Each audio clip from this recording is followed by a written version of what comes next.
네, 안녕하세요. 오늘 요즘 이제 파이코인을 보면서 이런저런 생각을 해봅니다. 아, 보통 뭐 이제 연세 좀 드신 분들 아시겠지만, 아, 그러니까 이제 빠릿빠릿한 사람들, 그리고 지금 은행 잔고에도 좀 돈도 있고 이렇게 돈을 해외여행도 편하게 다니고 뭐 이러는 사람들은 아, 파이코인 같은 것은 관심이 없었을 겁니다. 당연하죠. 썰물이었는데 뭐 한다고 쳐다보겠습니까? 썰물이 됐는데도 이거를 쳐다보고 있을 수밖에 없었던 사람들, 저를 포함해서, 그런 사람들은 이제 자기에 대해서 이제 좀 많은 생각을 해봐야 되죠. 근데 가장 이제 안타까운 거는 그런 사람들이 이 썰물이 밀물로 바뀔 때 안 돌아온다라는 거죠. 썰물에서 밀물로 바뀔 때는 돈 냄새 잘 맞는 사람들이 옵니다. 물론 돈 냄새 잘 맞는 사람도 지금은 오지 않습니다. 지금 뭐 아주 극초반기니까요. 파이코인 때가 왔다. 준비 잘하고 있나? 이거는 제가 왜 뭐를 만드는 거냐면 이제 미국에서도 이제 그 지니어스 법안이라든지 클라리티 법안이라든지 이런 것이 좀 명확하게 가닥을 잡아가고 더구나 이제 미국 한국 이제 한국 예탁원처럼 이제 DTCC죠. 미국 예탁원에서 이제는 가상자산을 예탁을 받겠다. 지금 이렇게 된 거거든요. 그러면은 이게 이제 미국에서 그렇게 되면 한국도 서서히 이제 법적인 준비를 하겠죠. 그러니까 안 할 수가 없는 거죠, 이제. 그래서 이제 미국이 괜히 뭐 달러 패권 구이했습니까? 돈 흐름을 잘 보고 준비를 잘 하고. 그래서 미국에서 이렇게 이제 시작이 됐으니까 한국에도 밀려오고 한국에도 이제 암호화폐 같은 것에 대한 법이 마련이 될 겁니다. 그런데 암호화폐에 대한 가장 근본적인 문제는 해결이 안 된 상태에서 미국도 서둔감이 있습니다. 근데 방법이 없었어요. 그래서 분명히 때가 왔고 파이코인이 때가 왔는데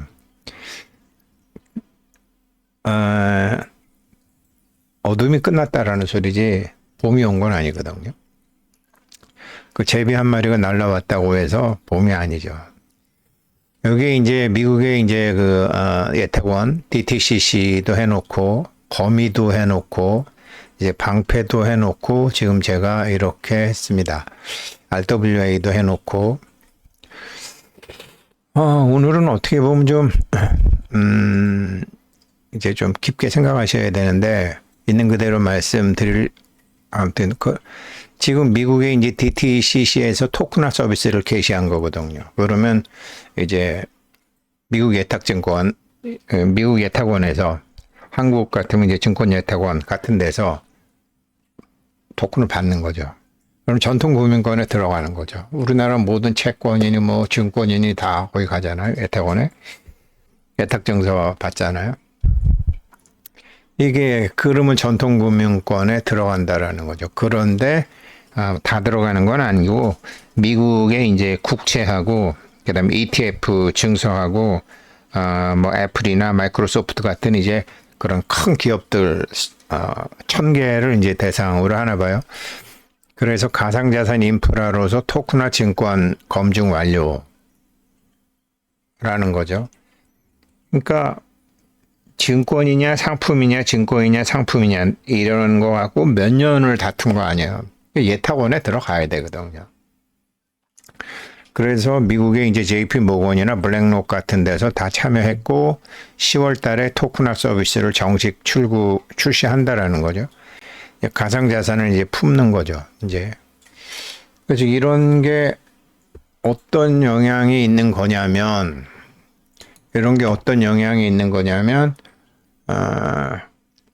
지금 이제 이거죠. 그래서 이거를 제가 이제 내용을 자세히 봤어요.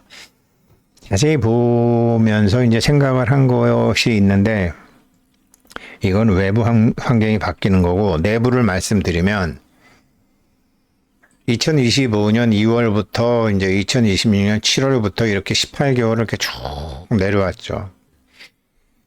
로그 차트로 만드는 거니까 가격이 프로테지로 된 거니까 이제 실감나게 아실 수 있죠. 제가 저한테 솔직하게 얘기한다면 이거를 보면서 어떤 생각을 했냐면 사실 이게 나다. 이게 나다. 아마 대부분 그럴 거예요. 작년 2월 달부터 이렇게 자기 기운이 그게 경제적인 기운이건 뭔가 이렇게 쭉 밑으로 빠졌을 거라고요. 기운이 승할 때는 이런 거는 쳐다보지도 않아요. 때려치워요. 때려치워요. 근데 기운이 자기하고 맞으니까 이거를 쭉 이렇게 내려온 거예요. 그래서 제가 파이코인 바닥 찍고 돌아섰다라는 거를 제가 좋아하는 거는 참 즐겨하는 거는 틀었잖아요. 방향을 확실하게. 저점 찍은 거 아니야. 여기서 이게 아마 뭐 좀 생각이 좀 깊으신 분은 이게 이렇게 될 겁니다. 이게 사실은 자기였다라는 거죠. 자기의 건강 상황이건 가정 상황이건 자기의 주머니 사정이건 파이코인하고 똑같이 닮았을 거라는 거죠. 지난 18개월간. 그래도 좀 세상을 알고 자기를 볼 줄 아는 사람이라면 제 말이 무슨 말인지 아실 거라고. 그런데 이게 이거를 이제 그렇게 쭉 보면서 이제 준비를 한 사람과 준비를 안 한 사람의 차이는 이게 방향을 틀었을 때 엄청나게 차이가 납니다. 이런 말이 있는데 제가 인공지능한테 물어봤어요. 야, 내 머릿속에서 뱅뱅 도는 말이 패장은 전투 이야기를 하는 법이 아니다. 하물며 자기 자신의 전투 이야기는 절대로 해서는 안 된다라는 말을 내가 고등학교 때부터 어디서 듣긴 들었는데 그게 선생한테 들었는지 뭐 선생도 친구한테 들었는지 어디서 책에 있으니까 얘기를 했을 텐데 너 그거 어디 있는 건지 아냐 그랬더니 그거 초안지에도 나오고 그런 나오는 얘기입니다. 이제 이렇게 나오는 거예요. 그러면서 그 배경이 이제 초안지에 나오는데 이제 한신이죠. 나중에 토사구팽당하는 한신이 조나라를 쳐들어갈 때 그 조나라의 제갈공명이라는 광자차라는 사람이 있었나 봐요. 그래서 이제 한신이 쳐들어올 때 한신의 그 식량 수송로를 끊는, 그러니까 한신의 군대하고 정면 붙는 게 아니라 한신은 한나라 사람이었었죠.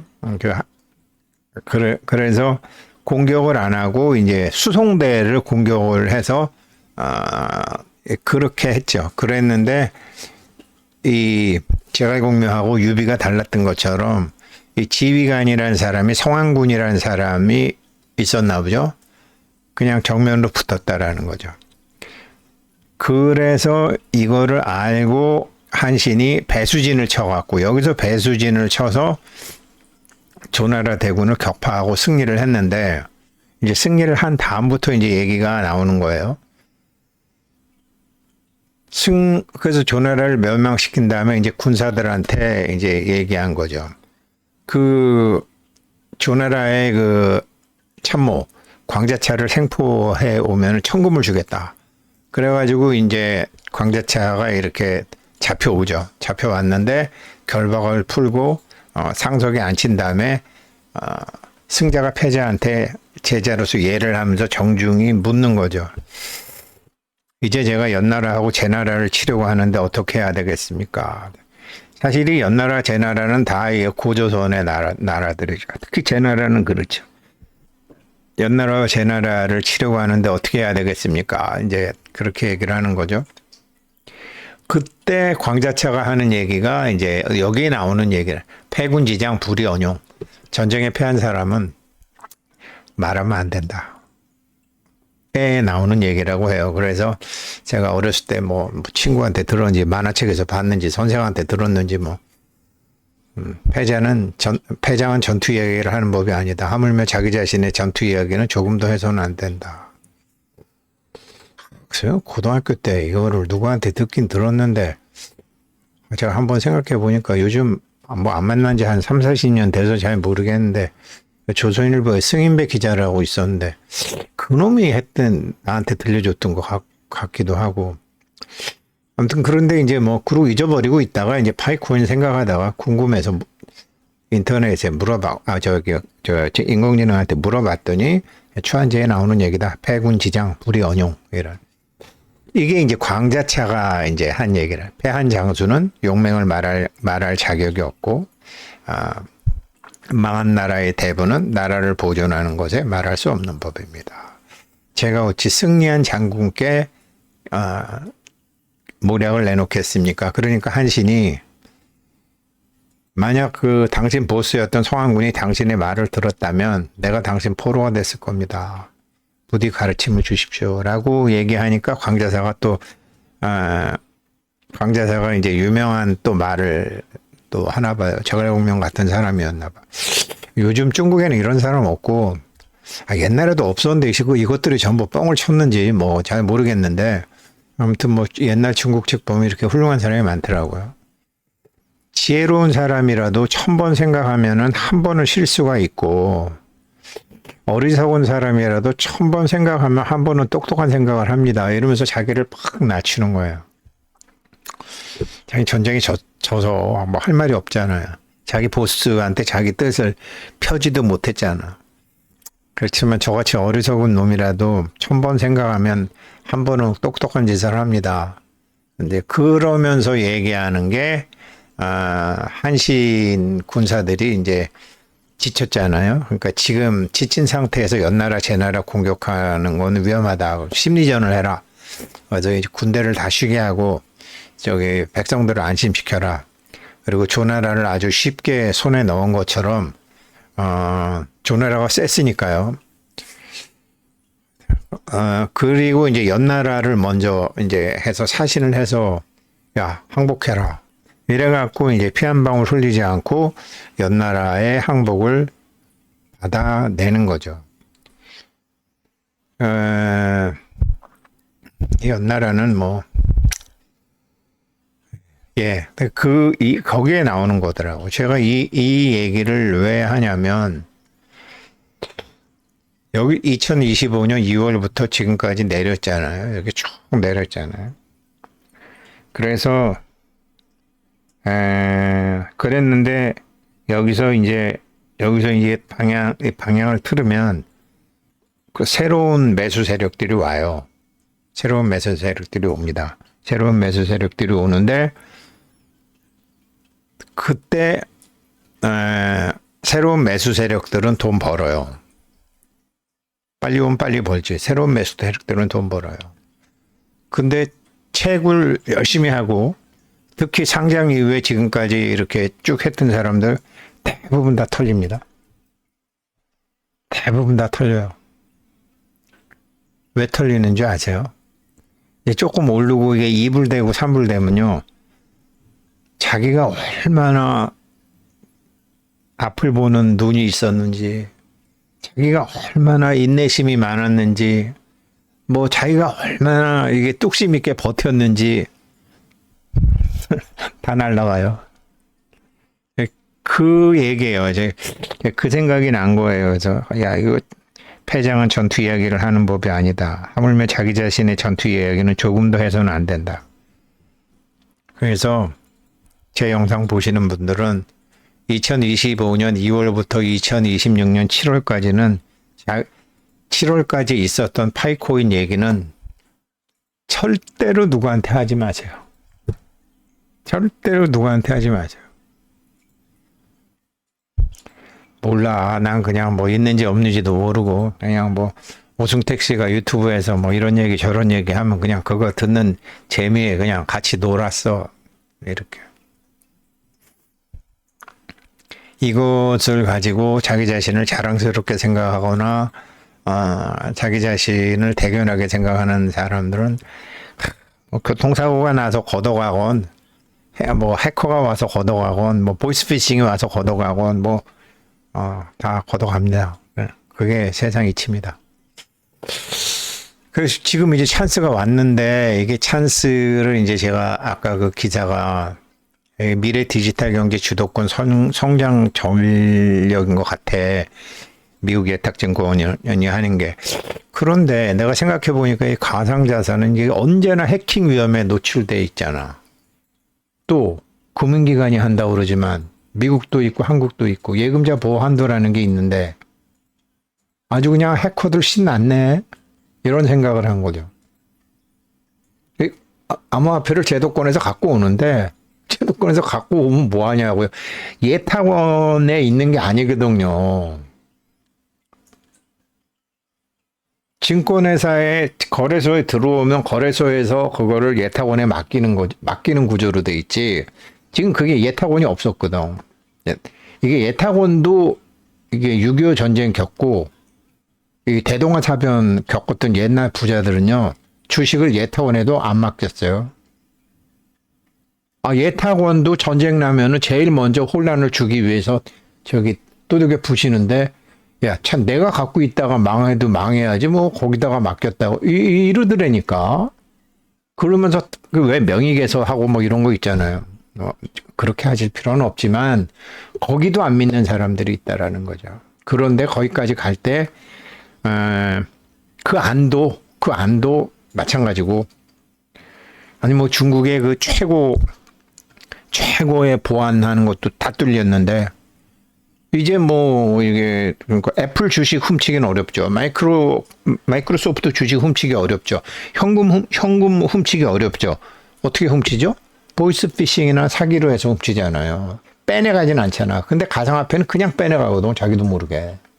지금 이런 상황인데, 이런 상황에서 파이코인의 그 살벌한 KYC는 어떤 포지션에 놓이게 될까라고 제가 이 뉴스에 관련해서 물어본 거예요. 그래서 이런 썸네일이 나온 거예요. 때가 왔다. 이제 드디어. 근데 준비 잘하고 있나? 그걸 물어본 건데, 그러면 이걸 이제 정리를 하면 디지털 경제 주도권이 생기고, 미 국채라든가 증권, 미국 DTCC 이런 태풍이 불어오고, 글로벌 디지털 경쟁이 일어나고, 그런데 예금자 보호는 한도가 있고, 또 한국도 이제 미국이 됐으니까 지금 뭐 준비를 하겠죠. 또 미국의 예금자 보호 한도하고 한국의 예금자 보호 한도가 다르죠. 이게 그래서 파이가 준비한 거는 KYC가 된 암호화폐라는 거죠. KYC가 된 암호화폐라는 거죠. 이게. 그래서 미국 예탁증권이 이제 이거 할 때 이 KYC가 이제 엄청난 힘이 되는데, 여기 거미 있잖아요. 이게 제가 거미를 일부러 그린 건데, 이건 뭐냐면요. 이거 시간이 되려나? 그래서 이제 제가 얘기했더니, 기사 내용이 아주 흥미롭습니다. 미국 예탁결제원이 JP모건, 블랙록 등 내노라 하는 거대 기관들과 손잡고 10월 달 RWA 실물자산 토큰화 서비스를 정식 가동한다는 소식은 제가 어제 올렸었죠. 이렇게 파이가 실물자산 토큰은 아니죠. 유틸리티 토큰인데 앞으로 실물자산 토큰을 엄청나게 공급할 수 있는 그런 플랫폼을 갖고 있는 거죠. 어떤 암호화폐도 흉내낼 수 없는. 그래서 제도권 금융이 블록체인 인프라를 본격적으로 수용하고 있다는 명확한 신호탄입니다. 질문해 주신 해킹 위험과 예금자 보호라는 안전장치가 없는 가상자산 생태계에서 파이코인의 엄격하고 까다로운 KYC는 어떤 포지션에 있게 되는가? 세 가지 핵심 관점으로 정리해 봤습니다. 첫째, KYC는 그냥 단순한 절차가 아니라 소위 가상자산에서 암호화폐가 되려면 법적 금융적 책임이 담보가 돼야 된다. 왜 그러냐면 은행의 예금자 보호 제도는 문제가 생겼을 때 국가나 기관이 책임지고 메꿔준다라는 사후 안전장치잖아요. 근데 탈중앙화 블록체인 네트워크는 사후에 보상해줄 주체가 없죠. 거래소 파산해보면 끝나는 거니까.